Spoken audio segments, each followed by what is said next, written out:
Saya akan sebutkan misal salah satu contoh kisah. Ibnu Qayyim rahimahullah Al-Jauzi mengangkat kisah tentang Abi Qudamah, ya. Seseorang yang disebutkan namanya oleh beliau. Sudah pernah saya sebutkan cerita ini belum?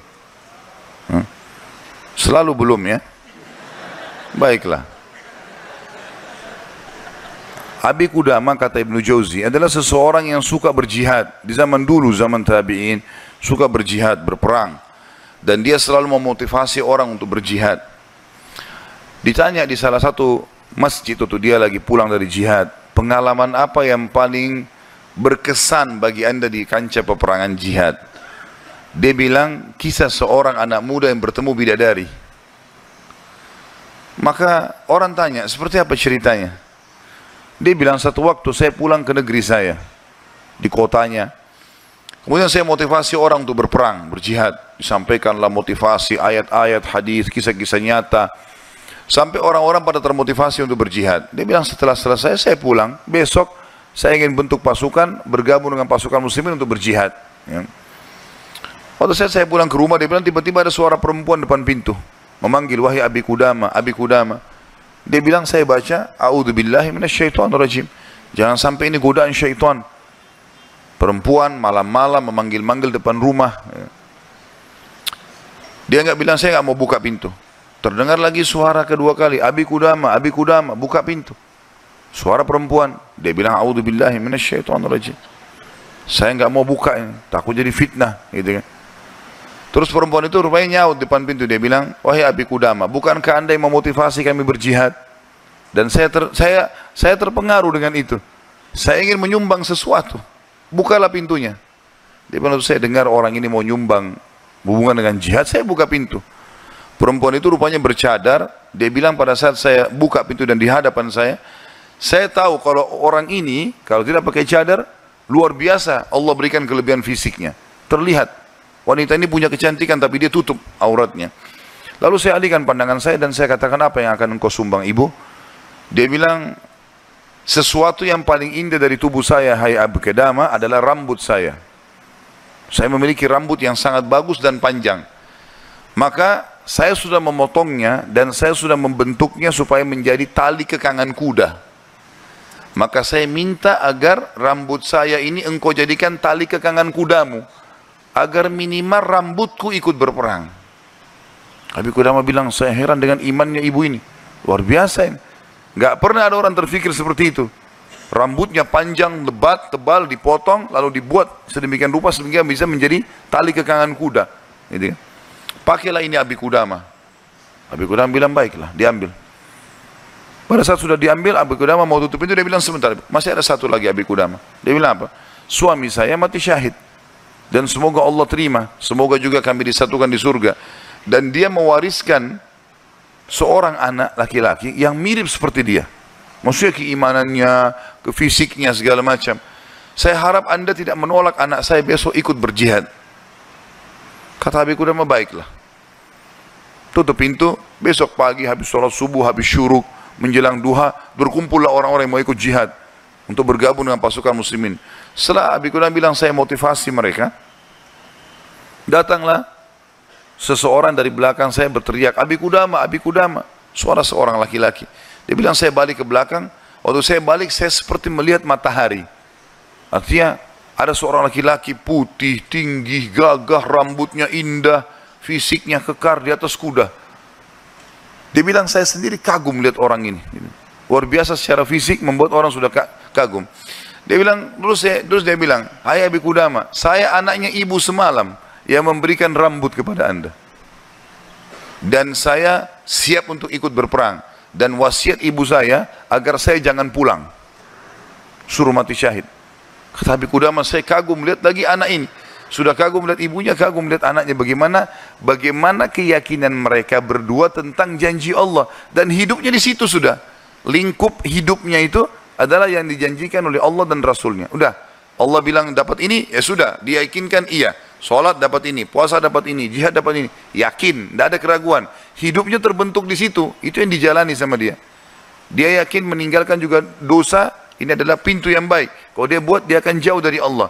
Maka dia berada di lingkup itu, kendaraan itulah. Kata Abi Qudamah, baiklah anak muda, kau masih muda, gitu kan. Saya akan letakkan kamu di bagian belakang pasukan. Anak muda itu diam. Dia bilang, Abi Qudamah bilang, ini saya tentu simpulkan ceritanya ya, karena saya tidak hafal secara lafaz letter tentang kisah, tapi saya datangkan poinnya gitu. Kata Abi Qudamah waktu perang lagi berkecamuk, tiba-tiba anak muda ini sudah ada di depan. Lalu saya lihat dia, dan memang di pikiran saya dia bilang cuma anak muda itu saja. Saya datangin dia, hai anak muda mundurlah. Kamu masih muda, belum berpengalaman, gitu kan. Saya khawatir atas dirimu. Dia bilang, wahai Abi Qudamah, Allah berfirman, hai orang-orang beriman, kalau kalian bertemu dengan orang kafir, jangan kalian mundur. Allah bilang, jangan mundur, Anda suruh saya mundur, gitu. Gitu. Kata Abi Qudamah, saya nggak bisa bantai ini karena dia pakai ayat. Gitu. Maka saya pun berada di sebelahnya sampai akhirnya karena perang lagi berkecamuk terpisahkan, otomatis terpisahkan. Waktu pasukan lagi istirahat, saya coba cari anak muda ini. Saya nggak cari, pikirannya sudah nggak ada yang lain. Targetnya anak muda ini gitu. Itu betul-betul menarik perhatian dia.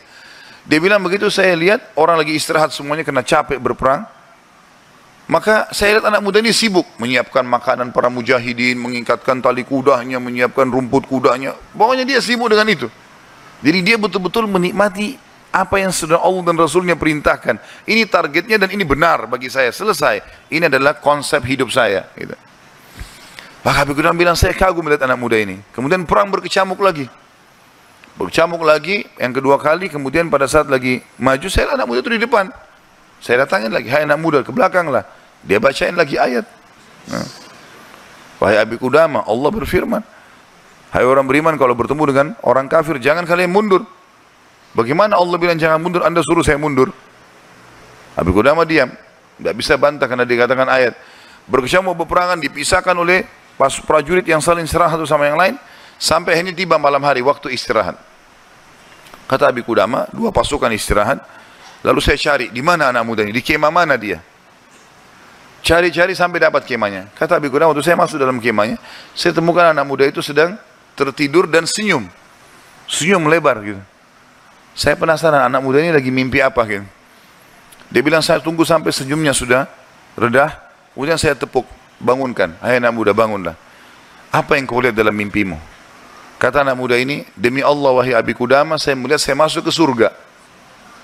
Saya masuk surga, saya lihat taman-taman, saya lihat pelayan-pelayan, lihat luar biasa surga yang luas. Dan saya lihat seorang wanita yang sangat cantik, saking cantiknya sampai saya tidak sabar untuk menjamahnya. Gitu kan.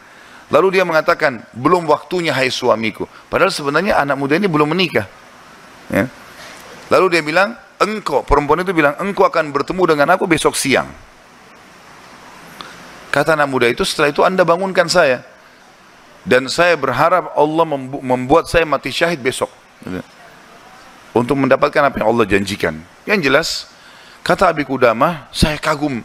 Artinya Abi Qudamah pun sekian tahun berjihad belum pernah mimpi seperti ini, gitu kan? Besok pagi dia bilang berkecamuk lagi peperangan. Saya temukan anak muda itu di depan, terus dia menyerang musuh, gitu kan? Sampai akhirnya peperangan selesai dan sudah menang muslimin, korban banyak di musuh dan di orang muslim. Anak Abi Qudamah bilang target saya mengejar mana, cari anak muda ini. Terbunuhkah atau belum terbunuhkah, dicari.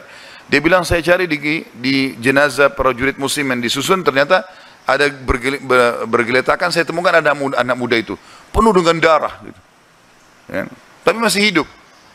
Dan dia lihat, waktu saya datang dia dengan senyum mengatakan, Abi Qudamah kesinilah, kesinilah, dalam kondisi lagi luka-luka ini, berdarah-darah gitu ya. Kata Abi Qudamah, saya pun datang, apa beritamu hai anak muda? Dia bilang, hai Abi Qudamah, kalau kau pulang nanti ke kampung kita, ke negeri kita, sampaikan ke ibu saya salam dan bilang impian beliau sudah terkabulkan. Artinya saya akan menyusul ayah saya mati syahid. Lalu pesannya ini luar biasa. Dia bilang apa? Wahai Abi Qudamah, apa kau ingat kisah tadi malam bidadari dalam mimpi saya? Kata Abi Qudamah, iya. Sekarang ada di sebelah saya, sedang senyum dan menunggu ruh saya keluar. Lalu dia akan membawa saya ke surga.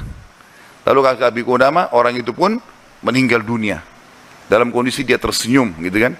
Maka Abi Qudamah bilang, saya menangis, gak bisa menahan melihat luar biasanya. Ibunya luar biasa, anak muda ini luar biasa, 17 tahun, punya kelebihan fisik yang mungkin tadi saya bilang, kebanyakan kita di Indonesia dihabiskan pada hal yang foya-foya, coba-coba kemaksiatan, ini semua omong kosong nih, dari syaitan, bukan begitu. Anak muda ini dididik oleh ibunya untuk targetnya surga. Bagaimana berperang mati syahid, seperti itulah. Kata Abi Qudamah, saya pun menguburnya. Waktu kami pulang ke negeri kami, target saya ke rumah ibunya. Bukan ke rumah saya lagi. Orang semua pada pulang ke rumahnya, ketemu keluarganya. Dia bilang, saya cari ibunya anak muda itu. Begitu dapat rumahnya, saya ketuk pintu, dibuka. Ibu itu buka. Ibu itu begitu lihat, saya tahu Abi Qudamah. Dia bilang, wahai Abi Qudamah, apa kau datang berbelasungkawa atau kau datang untuk membawa berita gembira? Kata ya Abi Qudamah, apa maksud anda ibu? Dia bilang, kalau anda pulang mengatakan anak saya ikut pulang bersama anda, berarti itu belasungkawa. Saya nggak mau anak saya pulang, mau mati syahid. Tapi kalau anda bilang anak saya mati syahid, berarti itu berita gembira. Abi Qudamah bilang, saya nggak tahan menangis. Lalu saya mengatakan, ibu, berita gembira, Allah sudah kabulkan impianmu. Anakmu telah menyusul suamimu dan semoga Allah kabulkan. Ibu itu menangis, sujud syukur kepada Allah gara-gara berhasil anaknya menjalankan perintah Allah. Ini yang banyak luput dari kita nih. Kita malah bangga kalau anak kita yang cantik keluar dengan telanjang sana sini, terbuka auratnya, atau mungkin meninggalkan pesantren dan sekolah di sekolah yang tidak ada pendidikan agamanya, atau keluar ke negara-negara kafir yang akhirnya mereka terdidik dengan hal-hal yang tidak baik. Hanya karena bangga dengan urusan dunia, bukan bangga dengan urusan akhiratnya. Padahal itu tanggung jawab kita, kan? Jadi teman-teman sekalian, menanamkan muraqabah, yakin kalau Allah mengawasinya, yakin akan janji Allah terhadap ibadah yang dia kerjakan, yakin ancaman Allah kalau dia melanggar, maka ini poin yang sangat penting, ini yang sedang kita bahas. Masalah bagaimana dia mendidik jiwanya dalam masalah muraqabah.